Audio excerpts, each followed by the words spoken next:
हर खबर पर होगी आपकी पकड़। डाउनलोड कीजिए ABP live app. Hathras case को लेकर आज सुप्रीम कोर्ट में सुनवाई होने वाली है। उत्तर प्रदेश सरकार को आज कोर्ट में जवाब देना है कि उससे पहले कानून के 510 छात्रों ने सुप्रीम कोर्ट के चीफ जस्टिस के नाम एक चिट्ठी लिखी है। इस चिट्ठी में हाथरस की पुलिस की भूमिका पर सवाल उठाए गए हैं और सुप्रीम कोर्ट की निगरानी में लड़की के लिए इंसाफ की मांग की गई है। हालांकि कहा जा रहा है कि सुप्रीम कोर्ट पहुंचने से पहले ही चिट्ठी मीडिया में लीक हो गई है और अभी तक सुप्रीम कोर्ट नहीं पहुंची है। इस चिट्ठी में हाथरस की पीड़ित लड़की के अंतिम संस्कार पर सवाल उठाए गए। इस वक्त की बड़ी खबर है, हाथरस कांड को लेकर 501 लॉ के कानून के छात्रों ने चिट्ठी लिखी है। ये चिट्ठी सुप्रीम कोर्ट के चीफ जस्टिस के नाम लिखी गई है, लेकिन माफ कीजिएगा 510 कानून के छात्रों ने चिट्ठी लिखी है और ये चिट्ठी सुप्रीम कोर्ट के मुख्य न्यायाधीश के नाम लिखी गई है। लेकिन चिट्ठी कोर्ट पहुंचने से पहले ही मीडिया में लीक कर दी गई है। शव जलाने को लेकर चिट्ठी में पुलिस पर सवाल उठाए गए हैं। छात्रों ने सीजेआई यानी कि मुख्य न्यायाधीश से संज्ञान लेने की बात कही है। उन्होंने कहा है कि चिता को जिस तरह से रात में जलाया गया उस मामले पर सुप्रीम कोर्ट को संज्ञान लेना चाहिए। हाथरस के मामले में एक और छात्रों ने सुप्रीम कोर्ट के चीफ जस्टिस के नाम चिट्ठी लिखी है, तो दूसरी ओर हाथरस के आरोपी संदीप सिंह की लिखी एक चिट्ठी भी सामने आई है, जो उसने पुलिस अधीक्षक को लिखी है। इस चिट्ठी में आरोप लगाया गया है कि पीड़ित लड़की उसकी दोस्त थी और उससे मुलाकात के बाद उस परिवार वालों ने लड़की को पीटा, जिसके बाद लड़की की मौत हो गई। आरोपी संदीप इस पूरे मामले को हॉनर किलिंग का नाम दे रहा है। इस वक्त हम दो चिट्ठियां दिखा रहे हैं आपको। एक चिट्ठी चिंता के इंसाफ के लिए और दूसरी चिट्ठी ऑनर किलिंग के नाम पर आरोपी ने लिखी है। छात्रों ने, पहले आपको बताते हैं और सुनाते हैं, कानून के 510 छात्रों ने सुप्रीम कोर्ट को भेजी चिट्ठी में लिखा क्या है। मानवीय आधार पर भारत सरकार ने एक आतंकी अजमल कसाब के शव को ले जाने के लिए पाकिस्तान की सरकार से अनुरोध किया था। ये अलग बात है कि पाकिस्तान सरकार ने उसे स्वीकार नहीं किया, लेकिन हाथरस में उस लड़की और परिवार के साथ वो मानवीयता नहीं दिखाई गई जिसने पूरी जिंदगी भारत में जिया, जिस परिवार की लड़की ने सबसे जघन्य अपराध में अपनी जान गंवा दी। कथित तौर पर पुलिस ने बयान दिया कि मृतक लड़की के शव को जलाने के लिए परिवार से इजाजत ली गई थी, जबकि कई मौकों पर पीड़ित परिवार ये बता चुका है कि अंतिम संस्कार उनकी इच्छा के खिलाफ किया गया। अपने दावे को साबित करने के लिए पुलिस के पास ऐसा कोई कागजात नहीं है। यहाँ तक कि कोविड जैसी महामारी के दौरान भी इन्फेक्शन के खतरे के बीच भी परिवार को मृतक के अंतिम दर्शन की इजाजत दी जाती है। ये स्वास्थ्य मंत्रालय की गाइडलाइन है, लेकिन हाथरस केस में ये नहीं किया गया। पीड़ित लड़की के शरीर में सीमन नहीं पाया गया और इस वजह से रेप का आरोप खारिज हो जाता है। ये ऐलान अनर्गल है और मामले को और खराब करने वाला। सरकारी अधिकारी का ऐसा बयान साफ तौर पर पीड़िता के बयान को झुठलाने की कोशिश है। इसलिए माननीय अदालत से अनुरोध है कि रिटायर्ड सुप्रीम कोर्ट के जज की अध्यक्षता में एसआईटी बने, जो यूपी पुलिस, हाथरस जिला प्रशासन की जांच करे। जो बात कानून के छात्रों की लिखी चिट्ठी में कही गई है, वही बात पीड़ित परिवार भी कह रहा है। हमारी बेटी को घर तक ले जाया जाए। हमारा जो हिंदू नियम है, हमें हल्दी वगैरह लगानी होती है। हम अपनी बेटी को हल्दी वगैरह लगा के हमारी आखिरी बच्ची की विदाई है। अब लौट के तो दोबारा नहीं आएगी। हम अपनी बच्ची की अपने घर से ही, दरवाजे से ही विदाई करना चाहते हैं। पीड़ित परिवार से अलग यूपी सरकार का कहना है कि पुलिस ने अंतिम संस्कार पूरी रीति रिवाज से और परिवार की राय लेने के बाद किया है। सुनिए सुप्रीम कोर्ट में यूपी सरकार की तरफ से अंतिम संस्कार को लेकर क्या कहा गया है। मृतक लड़की के शव को लेकर रात 9:30 बजे पुलिस की टीम मृतक लड़की के भाई और पिता के साथ दिल्ली से रवाना हुई। भीम आर्मी के चंद्रशेखर आजाद और उनके समर्थकों के साथ बड़ी तादाद में लोग रास्ते में जमा हुए और मृतक लड़की के शव को ले जा रही एम्बुलेंस और पुलिस की गाड़ी को रोकने की कोशिश की। काफी मुश्किलों के साथ पुलिस की टीम रात 12:45 पर मृतक लड़की के गांव पहुंची। वहां करीब 200 से 250 लोगों की भीड़ पहले से जमा थी। पुलिसकर्मी भीड़ को काबू करने की कोशिश कर रहे थे। भीड़ ने एम्बुलेंस का रास्ता रोका, पीड़ित परिवार का घेराव करके नारेबाजी करने लगी और शव के अंतिम संस्कार करने से रोकने की कोशिश की। मृतक लड़की का शव रात के 2:30 बजे तक परिवार के साथ ही था। उस विशेष और मुश्किल हालात में जिला प्रशासन ने पीड़ित परिवार को समझाकर सभी धार्मिक रीति के साथ अंतिम संस्कार का फैसला किया। पुलिस ने सुबह में अंतिम संस्कार होने पर बड़ी हिंसा की आशंका को टालने के लिए ऐसा किया, क्योंकि पहले ही मौत और पोस्टमार्टम के 20 घंटे हो चुके थे और शव रखा हुआ था। तो कानून के 510 छात्रों ने चिट्ठी लिखी सुप्रीम कोर्ट के मुख्य न्यायाधीश के नाम। सीधे हम रुख कर लेते हैं, हमारे संवाददाता सुप्रीम कोर्ट में मौजूद है निपुण सहगल। निपुण, चिट्ठी लिखी गई है, चिट्ठी का मजनून सामने आ चुका है, लेकिन क्या चिट्ठी सुप्रीम कोर्ट के मुख्य न्यायाधीश तक पहुंची है? देखिए, इस बात की तो कोई पुष्टि है नहीं, क्योंकि कल शाम को ये चिट्ठी मीडिया को जारी की गई थी और ये कहा गया था कि चीफ जस्टिस को 510 छात्रों ने चिट्ठी लिखी है। इस चिट्ठी में जो हस्ताक्षर करता है उनका नाम है नाओमी तिंग और जरीफ हुसैन। ये दोनों सिम्बोसिस लॉ स्कूल नोएडा के छात्र हैं। इसके अलावा अलग अलग विश्वविद्यालय और कॉलेजों के छात्रों के नाम लिखे गए हैं। 510 छात्रों के इसमें नाम है और जो मांगे इसमें रखी गई हैं मुख्य रूप से शव के रात में दाह संस्कार को लेकर खास तौर पर आपत्ति जताई गई है और उसकी जांच की मांग की गई है। लेकिन इस चिट्ठी को दर्शकों को मैं ये जरूर समझाना चाहूंगा विकास की चिट्ठी लिखना और याचिका दाखिल करना दो अलग अलग बातें होती हैं। चिट्ठी अगर लिखी भी गई है, चीफ जस्टिस तक पहुंची भी है, तो उस पर संज्ञान लेना या ना लेना ये उन पर निर्भर करता, क्योंकि मामला है कोर्ट में पहले से। बिल्कुल निपुण, आप सही कह रहे हैं कि संज्ञान ना लेना ये कोर्ट के ऊपर निर्भर करता है। लेकिन बड़ा सवाल ये है, कोर्ट के संज्ञान लेने से पहले चिट्ठी का मीडिया में लीक करना क्या किसी एजेंडे के तहत किया गया है?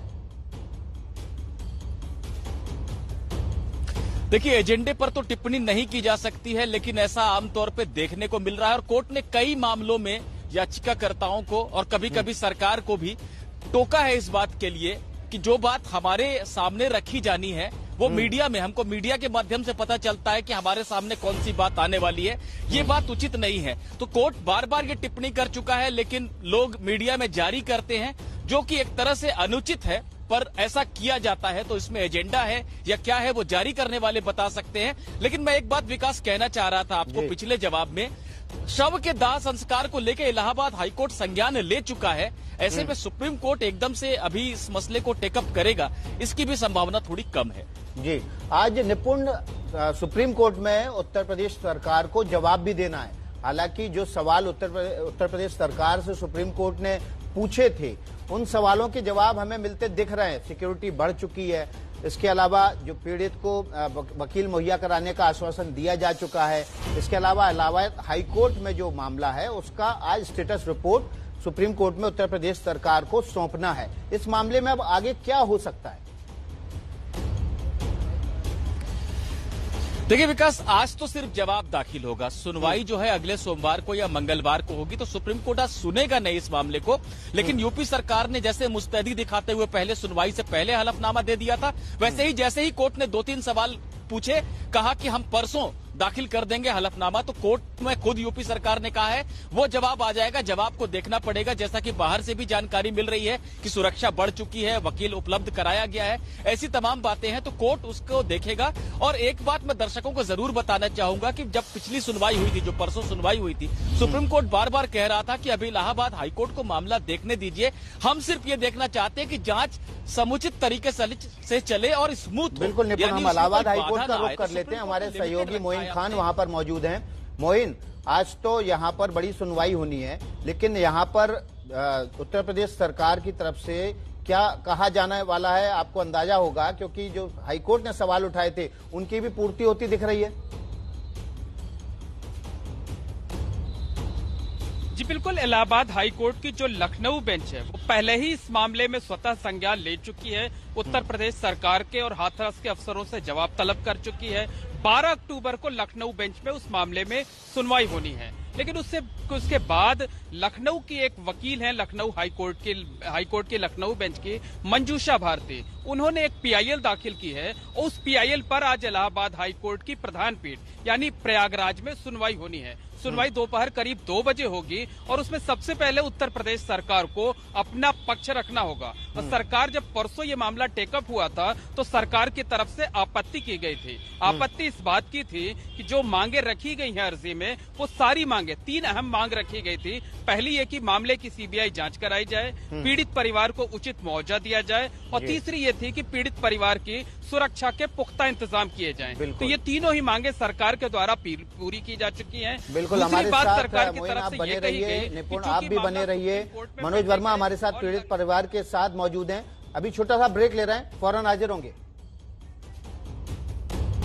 ब्रेक के बाद एबीपी न्यूज में आपका स्वागत है। बड़ी खबर पर बने हुए हैं, बड़ी खबर है चिता मांगे इंसाफ। हम सीधे चलते हैं पीड़ित परिवार के साथ, हमारे सहयोगी मनोज वर्मा मौजूद हैं। मनोज, अब तो चिट्ठी लिख दी है आरोपियों ने और कहा है कि वो लड़की को जानते थे और लड़की की हत्या मारपीट के बाद हुई है और मां और भाई ने ही मारा है। इस पर क्या कहना है परिवार के लोगों का? जी बिल्कुल, देखिए आपको बताना चाहूंगा विकास, परिवार का साफ तौर पर यह कहना है कि आरोपी खुद को बचाने के लिए ऐसा कर रहे हैं। जो चिट्ठी लिखी है इसमें आरोपी खुद को बचाने के लिए ऐसा कर रहे हैं। जो पीड़िता है उनके जो फूफा हैं वो हमारे साथ मौजूद हैं। आपसे जानना चाहूंगा कि जो आरोपी है उन्होंने एक चिट्ठी लिखी है जिसमें लिखा है कि वो लड़की को जानते थे और माँ ने मिलकर और बेटे ने मिलकर ही जो है लड़की को मारा है। नहीं, ये तो सरासर गलत है और जानकारी वाली बात है कि घर गांव में तो पूरे गांव को जानता है वो। तो इसका मतलब ये थोड़ी है कि उसी लड़की को ही जानता था, पूरे गांव को नहीं जानता था। पहले भी जानता होगा ना, पूरे गांव को क्या अनभिज्ञ में वो नहीं जानता था गांव में। आप ही विचार कीजिए, वो तो अपने बचाव के लिए कुछ भी आरोप कुछ भी बोलेगा। अब इस बात का निर्णय तो सरकार करेगी, फैसला न्याय चाहिए। हमें तो बस जो गुहार लगाई है न्याय की, हमें तो बस उसी की मांग है। चिट्ठी में उसने लिखा है कि लड़की के साथ उसकी दोस्ती भी थी। कुछ नहीं है, ऐसा कुछ नहीं है सर, ऐसा कुछ नहीं है। न पढ़ी लिखी है और न ही बाहर जाती थी, वो ऐसा कुछ नहीं है। आरोप लगाया जा रहा है, आरोपी अपने खुद को बचाव के लिए इसको सारे ठाकुर और उसको सहायता करने कर रहे हैं। क्या आपकी तरफ से भी कोई चिट्ठी लिखी गई है? ऐसा सुनने में आ रहा है कि जो लड़की का भाई है उसने कोई चिट्ठी लिखी है। नहीं, कोई नहीं लिखी, कभी भी नहीं लिखी। ऐसा किसके लिए लिखेंगे? हमारा उनका कोई बराबरी का वो थोड़ी, हम कहाँ वो कहाँ ठाकुर, कहाँ ठाकुर, हम कहाँ वाल्मीकि, हमारा तो कोई मेल भी नहीं ना हमारा। हम उन्हें जानते हैं, हम तो रिश्तेदार हैं, न उन्हें हम जाने न कोई जाने, न इनका कोई हमने उनसे संपर्क देखा। चिट्ठी में उसने लिखा है कि वो वहाँ सुबह मिलने के लिए गया था और उसके बाद वो वापस आ गया, वो सब लिखा है उसने चिट्ठी में। वो हमेशा का सरासर अपने बचाव के लिए सब और भी कुछ भी बोल सकता है। आज चिट्ठी आई है, कल लेटर भी आएगा और भी बता सकता है। इसलिए बने रहिए, हम ग्राम पंचायत लौटेंगे। अपडेट तौर पर परिवार का यही कहना है कि न्यूज हमेशा दोनों पक्षों की बात रखता रहा है और आपको सुनाता भी रहा है। एबीपी न्यूज ने हमेशा ही ये कोशिश की है कि एक पक्षीय बात ना रहे, दोनों पक्षों की बात सामने आती रहे। आरोपी लवकुश की मां के साथ हमारे सहयोगी रक्षित सिंह मौजूद हैं, उनसे जानते हैं कि उनका क्या कहना है। लवकुश आरोपी भी है और लवकुश की मां हमारे साथ है। चाची, आप उस दिन खेत पे ही थी और लवकुश आपके साथ था, आपने जैसा बताया, लेकिन जब पानी वाली ये बात हुई या ये पूरी घटना की शुरुआत कहाँ से हुई? ये घटना की शुरुआत ये भाई कि मैं और मेरा लवकुश तो चारा काट रही थी वहाँ पे अपने खेत में। तो वहाँ पे इतने में उसकी माँ उसे देख रही होगी, पता नहीं है। तो तीसरे खेत में एक खेत वाला भी लड़का चारा काट रहा था, वो उसके पास पहुंची है। उसने आवाज मारी है कि छोटू मेरी लाली नहीं दिख रही, कि भाभी नहीं देख लो। थोड़ी देर में उसने देखा है तो वो बाजरा में गई है तो लड़की वहाँ पे पड़ी है। उससे थोड़ी देर पहले उसका भाई गठरी लेके घर को आ गया है, गठरी लेके आ गया है। तो बाद में बोलिए कि छोटू कि हाँ कि मेरी लाली को क्या हो गया है, इससे मुंह से खून आ रहा है। तो उसने देखा है आके छोटू ने, तो लड़की जमीन पे पड़ी है, उसके मुंह से नेकात खून चल रहा हुआ, पता नहीं है। छोटू से बोली कि मेरे बेटे को बाहर निकलवा के मेरी बेटी को बाहर निकलवा दोगे छोटू? छोटू बोला मैं नहीं निकलवा पाऊंगा भाभी। तो ठीक है बेटा, तुम नहीं निकल पाओगे तो बाहर किसी को देख दो। छोटू भागा है बाहर कोई नहीं दिखा है, भाभी मुझे नहीं दिख रहा है कोई। तो बेटे मेरे घर चले जाओ। छोटू साइकिल लेके वो अपने उसके घर को आ रहा था, तो घर को आ रहा, इतने में मैं और मेरा बेटा चारा काट रहे थे उसी में खेत में अपने में। तो छोटू बोला ताई, मैंने हाँ कि मेरे खेत में ऐसे ऐसे बात हो गई है। मैं तो बेटा कहाँ जा रही हो तुम? कि मेरी उसकी मम्मी ने मैं घर पे भेजा हूँ। तो मैं घर पे भेजे हो बेटा तो बच के जाओ, कह आओ उसके घर। तो छोटू इतने में घर पे आया है।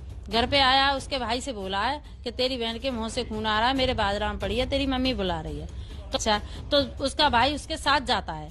उसका भाई साथ जाता है तो भाई मेरे पास पहुंचता है। दोनों भाई मेरे पास पहुंचते हैं कि ताई मेरे खेत में क्या हो गया है। मुझे तो मालूम नहीं है बेटा कि क्या हो गया। ना उसकी माँ रो रही है, ना किसी को बुला रही है उसकी माँ, तो मुझे तो पता नहीं है कि क्या होगा। मैं तो अपने खेत में चारा काट रहे हैं, तो मैं और मेरा लव कुछ चारा ही काट रहे थे। दोनों एक पास में ही काट रहे थे, एक जगह ही हम काट काट के रख रहे थे दोनों में बेटे। तो बोला सोम सिंह बोला कि तो ताई अब चल रहे हैं हम। मैंने की तो चल बेटा। तो मैं और मेरा बेटा लवकुश और छोटू का भाई सोम सिंह, हम चारों वहाँ पे पहुँचे। यानी कि चारों लोग इकट्ठे होकर आप फिर वहाँ पे पहुँचे जहाँ पे पीड़िता थी और पीड़िता की माँ थी। हाँ, वहाँ पे हम पहुँचे चारों लोग पहुँचे। तो हमने बोला था कि क्या हो गया है, किसी ने कीड़ा ने तो नहीं खा लिया सांप फ्यांप ने? तो उसकी माँ ने ये जवाब दिया कि पता नहीं है कि क्या हो गया है, और चारा काट रही है उसकी माँ। तो मैंने बोला कि तू, तेरी बेटी जमीन पे ऐसे पड़ी है और तू चारा काट रही है। तो क्या नहीं, मैं चारा नहीं काट रही, मैं कुछ भी तो कर रही है, तू चारा नहीं काट रही, तू चारा ही काट रही है हमारे साथ। तो हम इतने देर में उसके पास पहुंचे। उससे बोला मैंने, बेटे क्या हो गया तुझे? कि मुझे संदीप ने मारा है। तो मैंने संदीप ने मारा है, तो हम चुप पड़ गए। इतनी देर में फिर उसका भाई भी पहुंच जाता है और भी लोग चारों लोग से आ जाते हैं। वो आए तो हमने देखा। मेरे बेटा कोई इसे पानी ले आओ, इसे पानी पिला दो कोई। तो किसी ने नहीं सुना। तो मैं अपने बेटे से बोली, मेरे बेटा तू जा सड़क पे, एक पॉलिथीन मिल जाए तो उससे, ये बराम पानी चल रहा है तो वहाँ से पॉलिथीन धो के उसमें पानी ले आना। मेरा बेटा वहाँ से आया है, पॉलिथीन में पानी लेके उसे दिया है उसकी माँ को कि लो भाभी इसे पिला दो। वो बिल्कुल ठीक है जो बात चिट्ठी में लिखी गई है। तो नहीं जो के कोई सिखाने वाली बात तो है नहीं इसमें। क्यों? बच्चों ने सच लिखा है, जो सच पे है बच्चे। उनने एक गुनाह किया ही नहीं है तो बच्चों तो लिखेंगे ना। हमारा कोई वकील भैया है अभी। हाथरस में पीड़ित परिवार डर के साए में जी रहा है। हालत ये हो गई है कि पीड़ित परिवार अब गांव में नहीं रहना चाहता है। ये तब है जब यूपी सरकार ने पीड़ित के घर को सुरक्षित किले में तब्दील कर दिया है। घर के बाहर मेटल डिटेक्टर लगाया गया है। घर में बाहर से लेकर अंदर तक सीसीटीवी कैमरे लगा दिए गए। भारी पुलिस बल दिन रात पीड़ित परिवार की सुरक्षा में लगा है। फिर भी पीड़ित के पिता कह रहे हैं कि वो और उनका परिवार दहशत में है और गांव छोड़कर जाना चाहता है। क्या वजह है जो परिवार डरा हुआ है? CCTV number 1, CCTV number 2, CCTV number 3। ये वो सीसीटीवी हैं जो हाथरस की पीड़िता के घर पर लगाए गए हैं, लेकिन परिवार को अब भी डर लग रहा है। हाँ चले जाएंगे, हम यहाँ रहेंगे नहीं। पीड़ित परिवार के घर के बाहर मेटल डिटेक्टर लगे, लेकिन परिवार का डर खत्म नहीं हो रहा। क्या होगा? आदमी घबरा के या तुम मरेगो या यहाँ से भागेगो। घर के बाहर पुलिस का जमावड़ा है, लेकिन परिवार को इन पर भी भरोसा नहीं। आदमी के लिए भी डर रहेगा। सुरक्षा तो अभी है, जब तक केस चलेगा जब तक तो सुरक्षा जो भी है। हाथरस में पीड़ित परिवार के घर में अब चप्पे चप्पे पर सुरक्षा है। घर में अगर कोई जा रहा है तो उनके कदम इस मेटल डिटेक्टर से होकर ही गुजरेंगे। सरकारी कैमरे भी घर में आने जाने वालों पर नजर रखेंगे। ऊपर से पुलिस की टीम भी घर में आने वाली गली में लगातार पहरा दे रही है। लेकिन सबसे बड़ा सवाल यह है कि सरकार की तरफ से सुरक्षा के नाम पर किए गए इंतजामों के बावजूद पीड़ित परिवार गांव छोड़कर जाने की बात क्यों कर रहा है? आगे चल के हमें दहशत है, क्योंकि हमारे बाल बच्चे हैं। बेटी संग में इतना अत्याचार किया है और फिर भी उन लोगों ने कहा कि तो कोई गुनाह करी, तो कम से कम दहशत तो है। तो आदमी घबरा के क्या कर सकते हो, क्योंकि चारों लंग को दबाव है। कोई ऐसा ना है कि कहा कहते बेटी बेटा के पीछे कहा कहते कोई और पीछे कोई घटना को अंजाम दे दे। तो हम लोग तो हाथ में के अभी भी रह रहे हैं, ऐसा कहते पीछे भी रह जाएंगे। तो हमें तो यहाँ से चले जाएंगे, भीख मांग लेंगे, मेहनत मजदूरी कर लेंगे। जाएंगे मतलब? हाँ चले जाएंगे। क्या करोगे जब 10 आदमी या 100 आदमी एक आदमी के पीछे पड़ जावे तो क्या होगा? वो तो जाना पड़े। आपके पीछे क्या दबाव है? अब ये मीटिंग है रही है, ये आरोप लगा रहे हैं उल्टे सीधे। क्या होगा? आदमी घबरा के या तो मरेगो या यहाँ से भागेगो। दो ही रास्ता है उसके पास में। कहाँ क्या आप जाने की बात कर रहे हैं यहाँ से? हाँ चले जाएंगे, हम यहाँ रहेंगे नहीं। एक बेबस पिता का डर कम नहीं कर पा रही है सरकार। डर कम करने के नाम पर घर की किलेबंदी कर दी गई। जो काम पहले करना चाहिए था वो अब हो रहा है। बेटी को बचा नहीं पाए और अब सीसीटीवी और मेटल डिटेक्टर लगाकर लकीर पीट रहे हैं। हाथरस मामले में अब उत्तर प्रदेश सरकार की तरफ से जो पीड़ित परिवार है उसकी सुरक्षा के इंतजाम किए गए हैं। ये मेटल डिटेक्टर जो आप देख रहे हैं, मेटल डिटेक्टर डोर जो है ये लगाए गए हैं, जो कि गांव की जो सड़क है उससे जो घर के लिए रास्ता है वहां पे लगाया गया है। और इसके बाद जब आप आगे आते हैं इससे वहां पे भी सुरक्षा के इंतजाम होंगे। और उसके बाद जो रास्ता घर तक जाता है उस दौरान इस बीच में पुलिसकर्मी भी तैनात रहेंगे। इसमें महिला पुलिसकर्मी, जो पुरुष है वो पुलिसकर्मी भी तैनात रहेंगे। साथ ही जो घर जो है उसके बाहर के साथ साथ घर के अंदर भी पुलिसकर्मी तैनात रहेंगे। और इसके अलावा जो है आज यहाँ पर सुरक्षा के लिए सीसीटीवी कैमरा भी लगा दिए गए हैं मॉनिटरिंग के लिए, सिक्योरिटी मॉनिटरिंग के लिए। ये आप देख सकते हैं घर के बाहर जो है सीसीटीवी कैमरा इंस्टॉल किया गया है फिलहाल। और इसी तरह से 2 और कैमरा लगाए गए हैं। एक ये सबसे पहला घर के बाहर, ताकि जो घर के अंदर आ रहे हैं उसको देखा जा सके। इसके अलावा जो है घर के अंदर जब हम दाखिल होते हैं तो ये घर का जो आंगन है उसको दिखाने के लिए कि घर के अंदर जो आंगन है जहाँ अब तक बैठक होती है, कोई भी आता है तो यहाँ मिलता है, तो यहाँ एक लगाया गया है। दूसरा गली की तरफ, यानी घर की तरफ आने वाली हर सड़क और हर दिशा की तरफ ये जो है सीसीटीवी कैमरा जो है लगाए गए हैं, इंस्टॉल किए गए हैं, जिसकी मॉनिटरिंग यहाँ पर की जाएगी। खुद एडीएम जेपी सिंह यहाँ आए थे, उन्होंने परिवार से इस बारे में जानकारी दी। बड़ा सवाल यह है कि सरकार को पीड़ित परिवार को सुरक्षा देने की बात अब क्यों याद आई? जवाब आसान है। हुआ यूं था कि परसों सुप्रीम कोर्ट ने हाथरस कांड को लेकर यूपी सरकार से सवाल पूछ लिए थे। 3 सवालों में पहला यही था, पीड़ित परिवार और गवाहों को किस तरह की सुरक्षा दी गई। सुप्रीम कोर्ट में आज ही यूपी सरकार को हलफनामा देकर इस सवाल का जवाब देना है। ऐसे में ये सीसीटीवी, मेटल डिटेक्टर और पुलिस वालों की फौज सरकार का होमवर्क पूरा करना ही लग रहा है। सीसीटीवी कैमरे लगेंगे जिससे कोई असामाजिक तत्व या कोई ऐसा व्यक्ति उस पर नजर रखी जा सके जिससे इनको कोई खतरा न हो पीड़ित परिवार को। ये कहाँ आप घर के अभी देखते हैं कितने में कवर हो जाएगा। 3-4 में मेरे समझ से कवर हो जाएगा। मेटल डिटेक्टर भी इसीलिए लगाया जा रहा है कि भाई कोई ऐसा न हो कि मिलने के बहाने खतरनाक चीज लेके अंदर आ जाए। प्रशासन के पास रटी रटाई दलील है, लेकिन सवाल वही है, जिस पिता ने अपने बेटी को खोया उसके मन में डर क्यों है? ये डर तो उन बदमाशों के मन में होना चाहिए था जिन्होंने एक बेटी के साथ बुरा सलूक किया। क्या सीसीटीवी और मेटल डिटेक्टर अपराधियों पर लगाम लगा पाएंगे? अपराधियों में खौफ इन सीसीटीवी और मेटल डिटेक्टर का नहीं बल्कि कानून का होना चाहिए। ऐसा कानून जो बेटियों की ओर नजर उठाने वालों को खौफनाक अंजाम तक पहुंचा दे।